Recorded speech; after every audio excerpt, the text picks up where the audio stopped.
Sugar cookie for the day.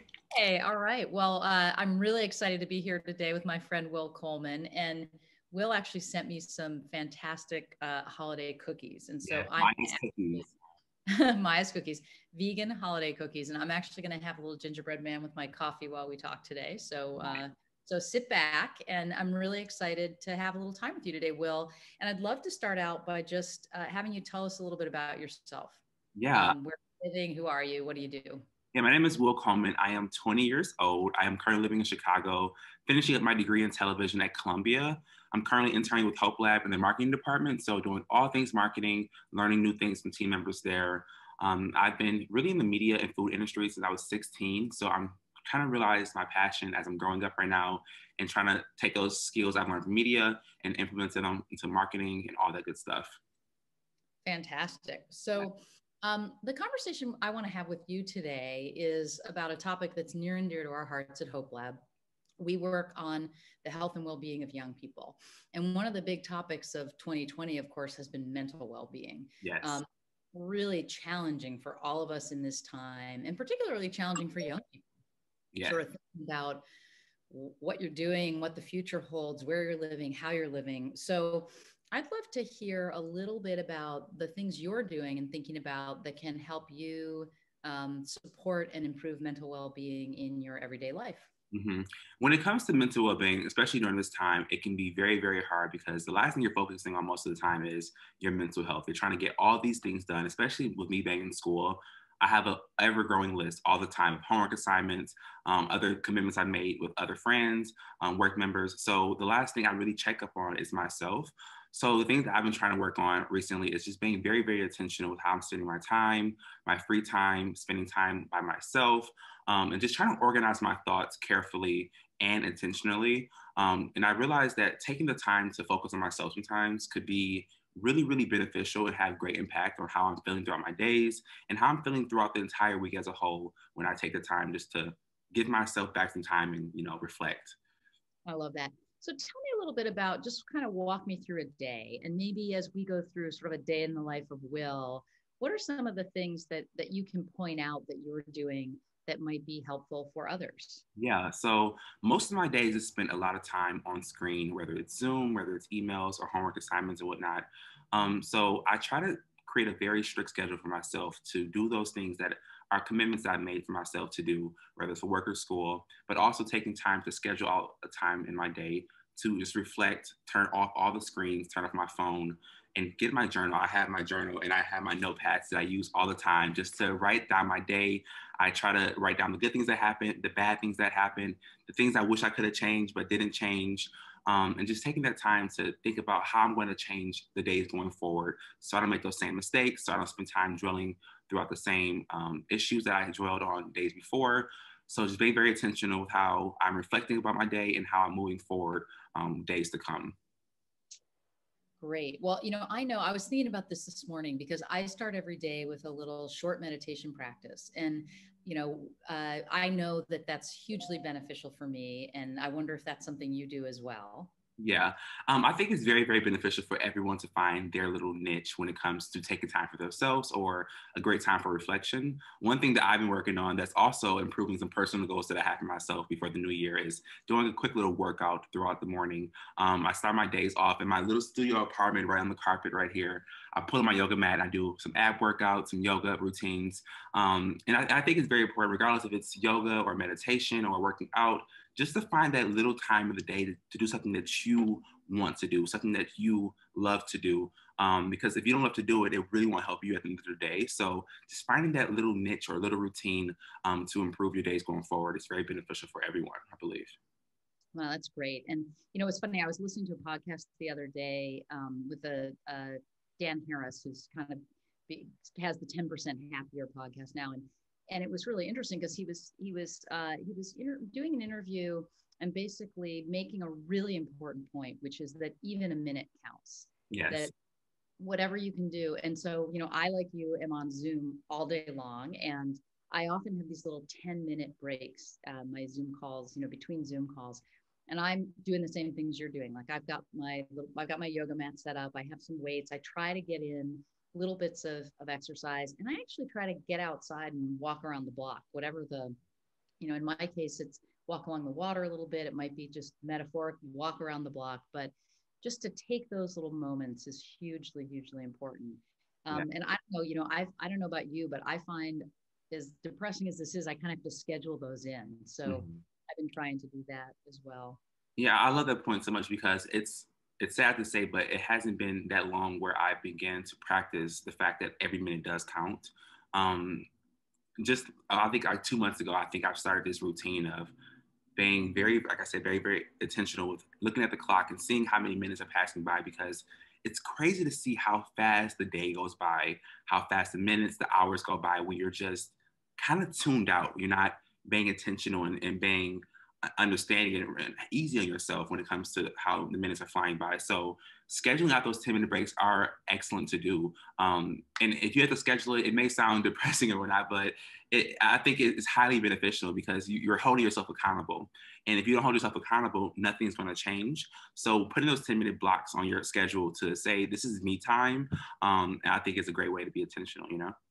Yeah, no, I love that. And one of the things we talk about and sort of think about at Hope Lab is self-efficacy. It's sort of your belief that you can have control, that you can make a difference. And all the things you're talking about, one of the things that strikes me about them is, you're taking some control and Yeah. basically not saying, oh my God, this day is gonna, just hammer me and I'm gonna have to be a victim and put up with that. But you're saying, hey, let me set up some things and let me set up some things to look forward to. So I wonder, that's a technique I love to use. I mean, I know I find myself, even though we can't really travel right now, I got really excited this morning about something that popped up on my emails or on my Slack around just thinking about travel. So putting in some little moments where you're doing something that gives you something to look forward to. I know, I know that you love to cook. We're actually doing a cooking class together later today. I'm And excited. sometimes get little cooking projects going so that I can spend a few minutes in between my meetings doing something with my hands, doing something that I know really brings me joy. Do you Mhm. have anything like that you want to share? I do really agree with that point of you have the power to make your day good or bad. People will come into your life maybe to make your day just a bit worse, but at the end of the day, you really have the power to determine you had a good day or a bad day. Because it's your time and you are the person that is going to have to live through that time. So choosing to provide yourself with good moments is a great way to hold yourself accountable for having a good day, and also being the deciding factor of having a good day or not. So if you're scheduling those 10-minute blocks or doing things that you love to do, that's you trying your absolute best to mitigate your day in a way that is positive and has great impact on your overall week as a whole. I love that. So one of the other things I was thinking about this yesterday. I mean, think about these things a lot during this work at home. Like you, I'm living on my own, and so I've got, I've really got to think during the day about, what are some touch points I have with people with whom I feel a great connection. And yesterday was a great example. I had a couple of amazing conversations with colleagues who are friends who are really inspirational to me. And I sort of reflected at the end of the day on what a difference that made for me. Again, to make sure that as I'm scheduling my days, I have a few touch points. They might be texts, they might be phone calls that I do really quickly, but just to connect with some people who mean a lot to me and who actually will kind of give me a boost during the day is another strategy that's been amazing for me. Mm-hmm. This is a really weird time because you don't see people every day throughout your everyday routine. When you do see people, it's usually meetings. You have an agenda to follow by, so it's a little less free range when it comes to conversation. So you have to really put in the effort when it comes to reaching out and having these touch points of meaningful conversations. Though when it comes back to holding yourself accountable for having a good day, that's a part of my feeling of having a good day. I want to make touch points with people that mean the most to me and have meaningful conversations that's not about work or not about upcoming tasks, just talking about life, unwrapping my day, asking them, what can I help you with? What can you help me with? I feel as conversations should be a two-way street. You're helping your friend, your friend's helping you, you're pouring into each other. And that's what makes a good conversation. That's what makes a good friendship, a good mentorship. Doesn't matter what type of relationship it is, just pouring into each other and also making the effort to reach out and have meaningful touch points with each other. I love that. And really, one of the things that we also talk about at Hope Lab is the power and the positive impact of doing good for others. Yes. So I think one of the other things you can think about, you just talked about it. How do I help out a friend today? What is something that I can do that's going to make somebody else's life better? You know, a friend, my mother, my neighbor who needs a little help with something. I think that's another really important thing that some of us, you know, practice, and others, this may be something you can introduce into your life and really, really benefit from. The crazy thing about life is that it's very tough at times, and sometimes it's tougher for others, sometimes it's less tougher for others.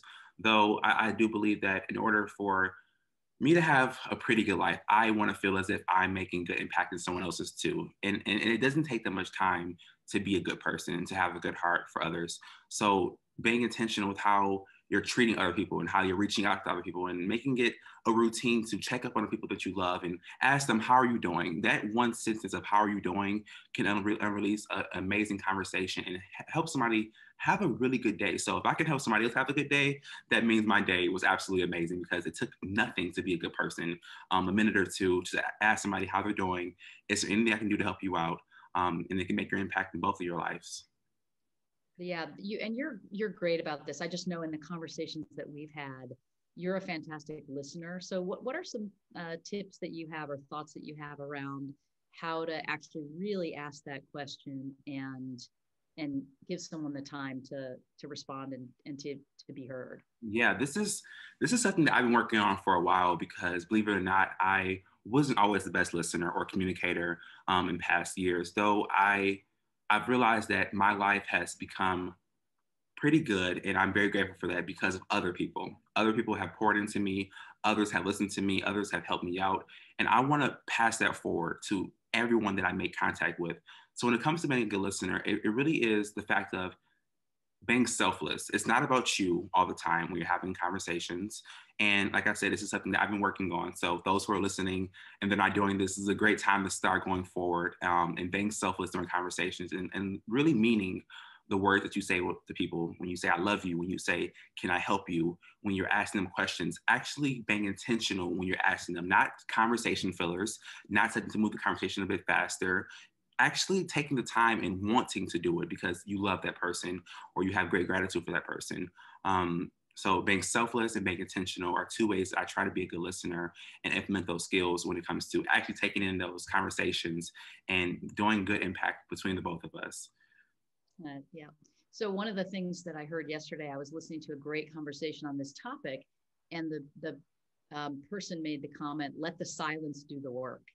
And I love just this notion that sometimes in a conversation like that, this time when you have a little silence can be the moment where the real thing comes up. Yes. So that's going to be a mantra for me, right? Let the silence do the work. And believe it or not, silence has words. Silence tells stories. So just because it's silent in the room, there's still things happening. There's still things to be understood and to be thought about. So silence is not a negative thing. And I think that if you are in the conversation for the right reason, if the silence approaches you, you can take something from that still. That's wonderful. So what other thoughts is one of the things I want to do is kind of reflect back on now. You're a college student, you're a 20-year-old, and I'm much older than that, different generation, and I have all sorts of things that I'm thinking about that are helping me to organize my life, and a lot of the things are the same. I think one of the great things about a conversation like this is you realize these are really ageless things. Yes.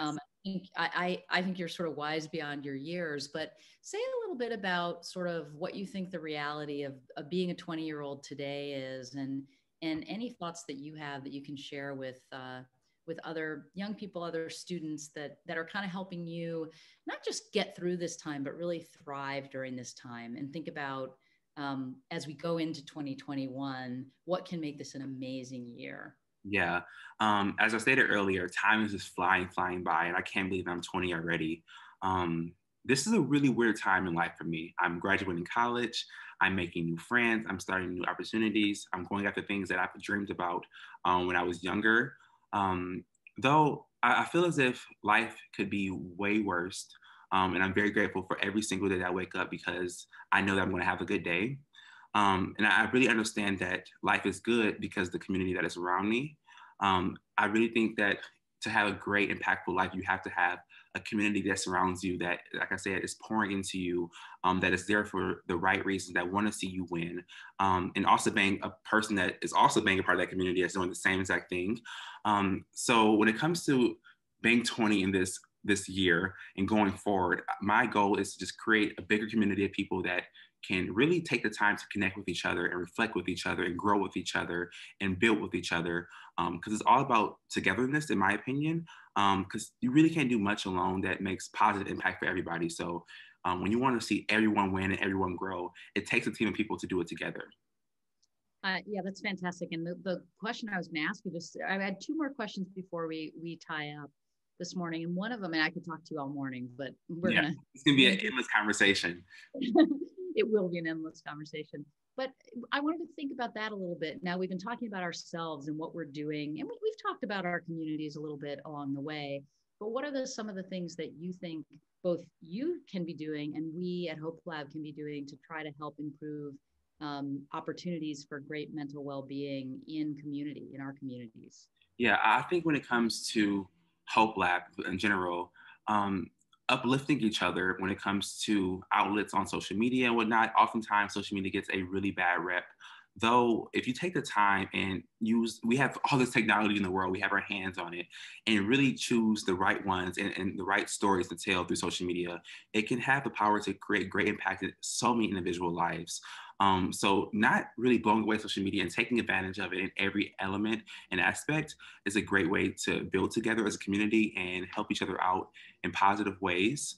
When it comes to my individual life and my own community, I think that it's very important to have accountability partners, people that you can talk to about how your day is going and things that you wish you could do a bit better. And also just keeping it easy on ourselves. We are often very hard on ourselves throughout our everyday life. So taking it easy on ourselves and showing that love that we show other people to ourselves as well is a great way to be a strong member for community as a whole. So accountability partners, taking it easy on yourselves, and also just taking advantage of those things like social media that has the power to reach billions and implementing a great story behind it and great strategies and technology behind it as well. Great. I love it. And maybe we do a part 2 and we talk about community, because I can think of all sorts of other directions to go. But I'm going to finish today just by asking you one last easy lightning round question, which is, what's a big dream or a big hope you have for 2021? I know you're full of them, so let's hear about one or two of them. Yeah, my dreams and goals are infinite. Though to just tie all of them into one story, I really want to pursue something or a position or just do something that creates great impact on not just my life, but others. Ever since I started my journey, it's always been about storytelling and reaching the lives of many others and not just mine. So finding a role or somewhere in the world that fits best for me, that allows me to be creative, be compassionate, and also tell a story, which is my story. Because I know my story can touch millions of others. So whatever that is, that's where I want to be. Great. Wonderful. Well, thank you for sharing your story today and for all the work that you've done to share your story with us at Hopelab during your internship and through all the amazing work you're doing. And I'll look forward to seeing all that impact that you're already having really blossom in 2021. So thanks for being here today, and really love talking with you. I appreciate it so much. This was a great conversation. I hope folks at home could take something away from today's conversation as well. All right. Thanks so much, and to a wonderful 2021. Cheers. Yes, cheers.